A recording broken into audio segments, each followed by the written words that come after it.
안녕하세요. 실로암 시각장애인 복지관 슈퍼바이저 박은혜, 윤성재, 담당자 안현주, 강아라입니다.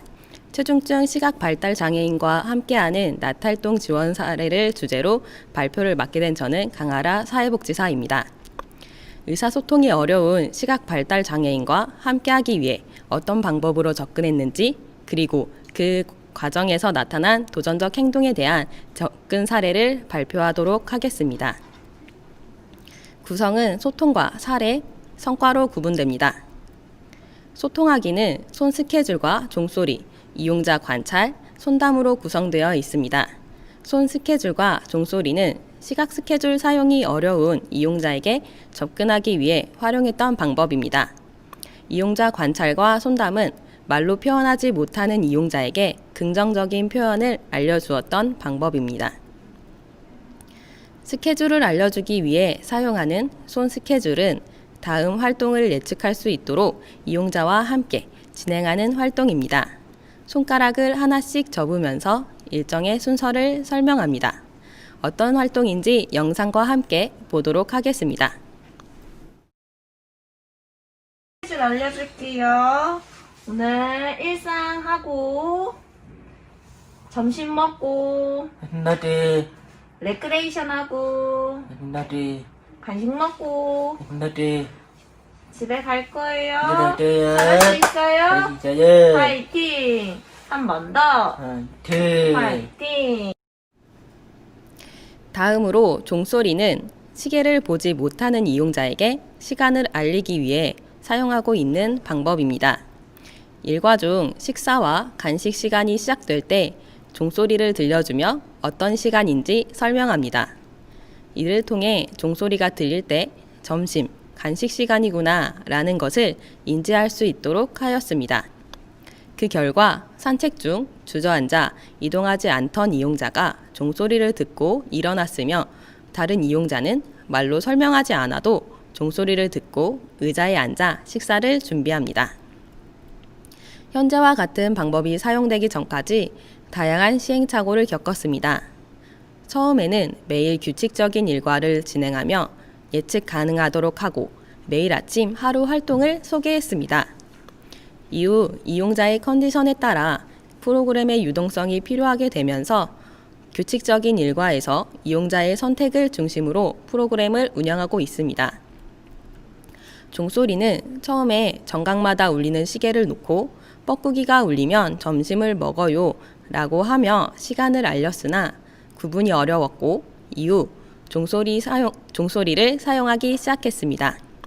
정해진 일과에 따라 다른 종소리를 사용하자 종소리를 들은 이용자의 참여 거부와 프로그램의 유동성이라는 변수가 생겼습니다. 이런 과정들을 통해 현재와 같은 손 스케줄과 종소리를 사용하게 되었고, 이용자들에게 스케줄과 시간에 대한 개념을 심어줄 수 있었습니다.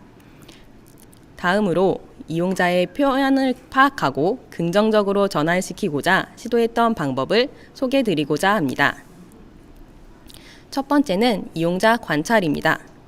우선 교육실에 있는 물건을 항상 같은 자리에 배치하고 교사와 함께 탐색하였습니다.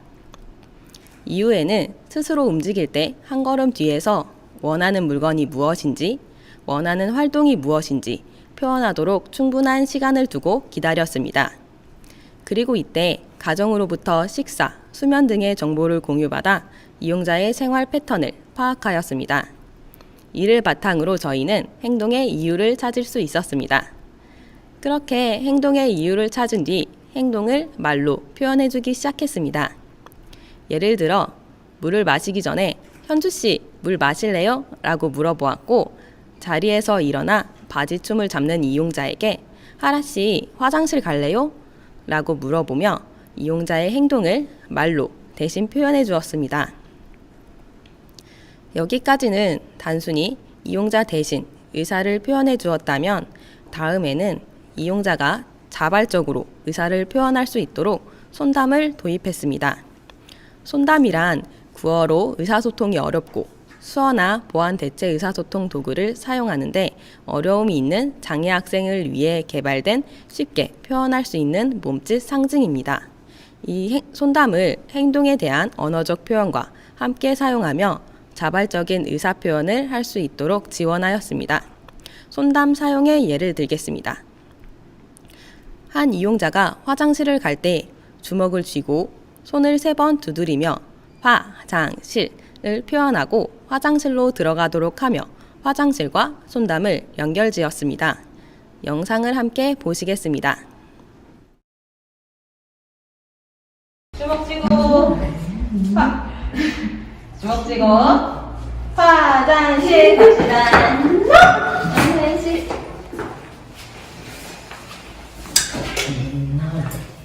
아이고 들어가세요. 주먹 쥐고 한 번 더. 화장실이에요. 다음으로는 사물함을 탐색하며 간식을 찾는 이용자에게 다음과 같이 배고파요와 먹다의 손담을 합쳐 배고파요, 먹고 싶어요 라는 표현으로 변화를 주었습니다. 배고파요, 먹고 싶어요는 한 손으로 배를 쓰다듬으며 배고파요를 표현하고 다른 손으로 입을 두드려 먹는다 라는 표현을 사용하고 있습니다. 다음으로 이용자 A씨의 의사표현과 관련된 사례를 소개해드리고자 합니다. A씨는 현재 23살 최중증 시각 발달 장애인입니다. 오레곤 프로젝트를 통해 이용자의 발달 수준을 파악하였을 때 인지 영역에서 만 2세 정도의 발달 수준을 보이고 있었습니다. 오레곤 프로젝트는 시각장애 아동을 가르치는 교육자에게 교육 과정 지침과 평가 방법을 제공하기 위해 만들어진 평가 도구입니다. 일상에서 생활할 때 A씨는 말로 표현하지는 못하나 일부 이야기를 알아듣는 듯한 모습을 보이기도 합니다. 주로 간식에 관련된 이야기에 반응합니다. A씨의 장점으로는 소근육이 매우 잘 발달되어 아주 작은 볼트 너트도 조립이 가능하며 운동신경이 좋아 짐볼을 자유자재로 탑니다. A씨의 도전적 행동은 타해, 의복탈이, 뒤지고 다니기 및 배회, 대변 만지기가 있습니다.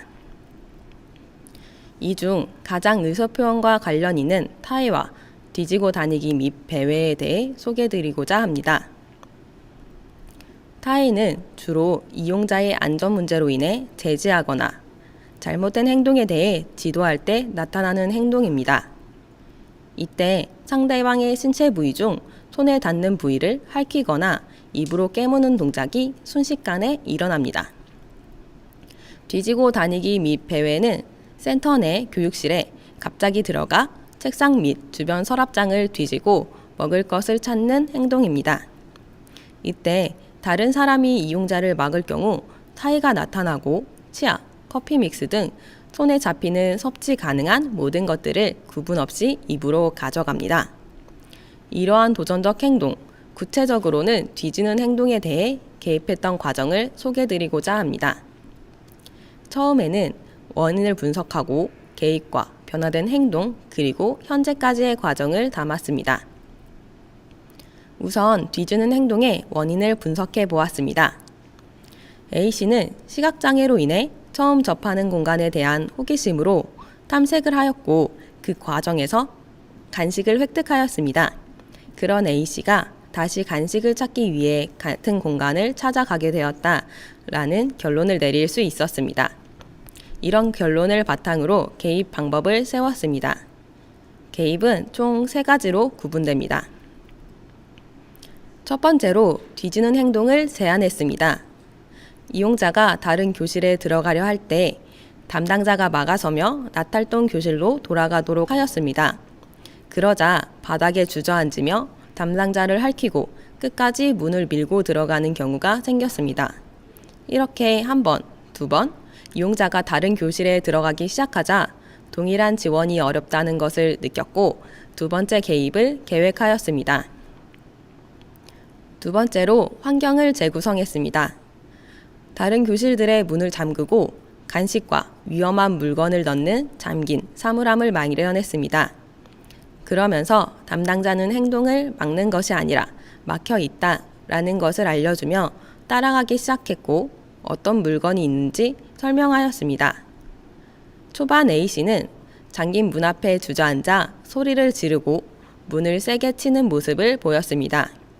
또한 사물함의 물건을 꺼내기 위해 잠긴 사물함 문을 계속 흔들었습니다. 그러나 시간이 지나며 A씨는 문 앞에 주저앉아 들어가려고 하는 빈도와 지속 시간이 줄어들었고 문고리를 돌리고 그냥 지나가는 모습도 관찰되었습니다. 현재는 간혹 다른 교실이 열려 있어도 들어가지 않고 그냥 지나치거나 교사의 지도에 따라 다시 나오는 모습이 보이고 있습니다. 세 번째로 간식에 대한 규칙을 만들어 적용하기 시작했습니다. 간식, 식사는 자리에서 먹는다 라는 규칙을 통해 자리에 앉아서 먹어요를 인식시키며 뒤지는 행동 뒤에 간식이 없다는 것을 알려주었습니다. 처음 간식을 얻지 못한 이용자는 더 흥분을 하거나 찾을 때까지 뒤지는 행동을 지속하였습니다.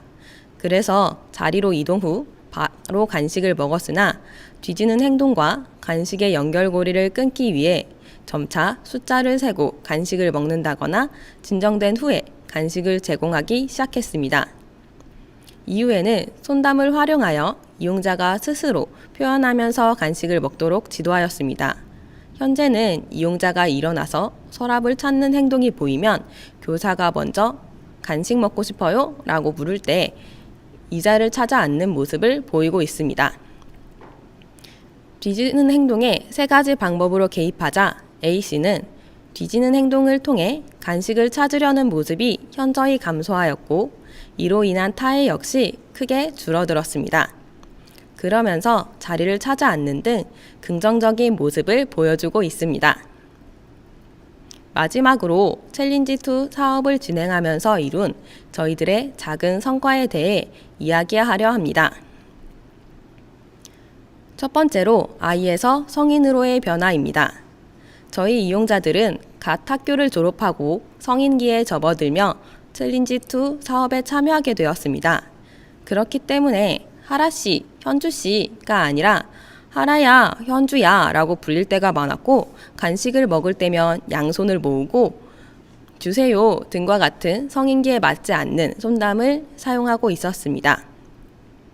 이와 같이 나이에 맞지 않는 용어와 행동을 바꾸기 위해 이용자에 대한 호칭을 정리하고 주세요 등과 같이 성인기에 맞지 않는 용어를 더 이상 사용하지 않았습니다.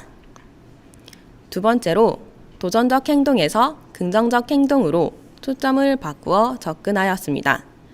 도전적 행동에 대한 계획만 가지고 개입했을 때 이용자의 긍정적인 변화를 놓치게 되는 단점을 발견했습니다.